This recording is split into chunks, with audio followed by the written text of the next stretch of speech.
역사상 최악의 배신자 하면 누가 떠오르시나요? 아마 가룟 유대겠죠.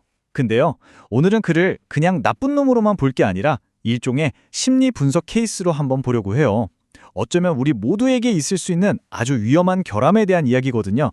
자, 한번 깊이 들어가 볼까요? 자, 이 그림 한번 보세요. 다빈치의 최후의 만찬이죠. 이 그림을 보면 사람들은 본능적으로 한 사람을 찾게 돼요. 바로 가룟 유다요. 근데 여기서 진짜 이상한 점이 하나 있어요. 아니, 역사상 최악의 배신자인데 왜 저렇게 식탁 바깥이 아니라 다른 제자들하고 똑같이 바로 그 안에 앉아 있는 걸까요? 이상하지 않나요? 네, 바로 그 질문. 그게 오늘 우리가 파헤쳐볼 핵심이에요. 그냥 유다는 나빴어 하고 끝내는 게 아니고요. 한 인간이 어떻게, 왜 그렇게까지 무너져 내리는지 그 근본적인 원인을 한번 제대로 분석해보자는 거죠.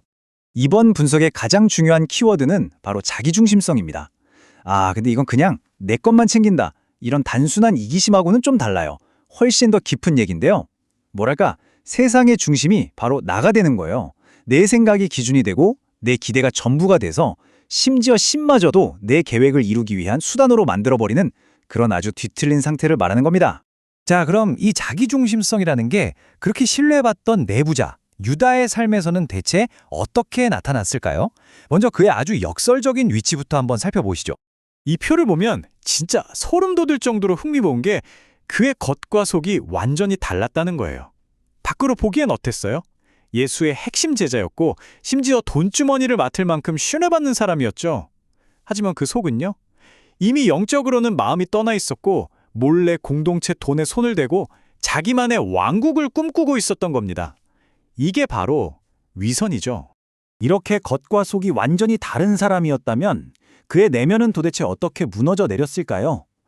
이제 그의 영혼이 어떻게 서서히 포로가 되어갔는지 그 과정을 한번 들여다보겠습니다. 그러니까 핵심은 이거예요. 유다의 배신은요, 어느 날 욱해서 갑자기 벌인 그런 충동적인 사건이 아니었다는 겁니다. 그게 아니고요, 아주 오랫동안 그의 영혼을 조용히 갉아먹고 있던 병이 마침내 겉으로 드러난 마지막 증상이었을 뿐이라는 거죠. 이걸 아주 기가 막히게 설명하는 비유가 바로 암세포예요. 여러분, 암세포가 뭐죠? 외부에서 들어온 바이러스 같은 게 아니잖아요. 원래는 내 몸의 일부였던 정상세포가 어느 순간부터 자기 멋대로 자기 증식만 하면서 몸 전체를 파괴하기 시작하는 거잖아요. 유다의 자기 중심성이 바로 그거랑 똑같았습니다. 공동체의 가장 깊숙한 곳에서 전체를 무너뜨리는 암세포가 되어버린 거죠. 이 말 한마디에 식탁의 공기가 순식간에 얼어붙습니다. 이제 이야기의 긴장감은 최고조에 달하죠. 그 내면에 있던 병이 드디어 밖으로 터져나오기 바로 직전의 순간인 겁니다. 그렇게 얼어붙은 분위기 속에서 내면의 부패가 마침내 어떻게 행동으로 터져나왔을까요? 그 결정적인 순간을 한번 들여다보겠습니다. 바로 이 지점에서 비극이 극대화돼요. 유다의 배신을 촉발시킨 마지막 스위치가 날카로운 꾸짖음 같은 게 아니었거든요. 그게 아니라 사랑의 표현이었어요. 당시의 친밀함의 표시였던 빵 한 조각을 나눠주는 그 행위. 세상에서 가장 따뜻할 수 있는 순간이 가장 차가운 배신의 신호탄이 되어버린 겁니다. 정말 아이러니하죠. 이건 셰익스피어의 비극, 오셀로 이야기랑도 좀 비슷해요. 오셀로가 아내를 정말 사랑했지만 자기 생각, 자기 질투에 갇히는 순간 그 사랑이 어떻게 변했죠? 상대를 통제하고 소유하려는 파괴적인 욕망이 되어버렸잖아요. 이처럼 자기 중심적인 관점에 한번 사로잡히면 사랑 같은 가장 소중한 감정마저도 결국 상대를 내 마음대로 하려는 수단으로 전락해버리고 맙니다. 유다에게도 정확히 똑같은 일이 일어난 겁니다. 예수가 자기가 기대했던 그런 정치적인 메시아가 아니라는 실망감이 드는 순간 모든 게 뒤바뀌어버린 거죠. 존경하고 따르던 대상이 자기 목적을 이루기 위한 도구가 되어버렸고요. 헌신은 실망으로, 그리고 그 실망은 결국 배신으로 변질되고 만 겁니다. 결국 유다의 길은 비극으로 끝났죠. 하지만 실패 앞에서 선택할 수 있는 길이 그것 하나뿐이었을까요? 아니었거든요. 이제 다른 한 사람과 비교를 해보면서 오늘 이야기의 가장 중요한 핵심으로 들어가 보겠습니다. 그때는 밤이었다. 이 한 문장은요, 그냥 시간을 알려주는 게 아니에요. 이건 상징적인 표현이죠. 유다가 빛이 있는 공동체를 등지고 스스로 영적인 어둠 속으로, 완전한 고립 속으로 걸어 들어갔다는 걸 보여주는 그런 장면인 겁니다.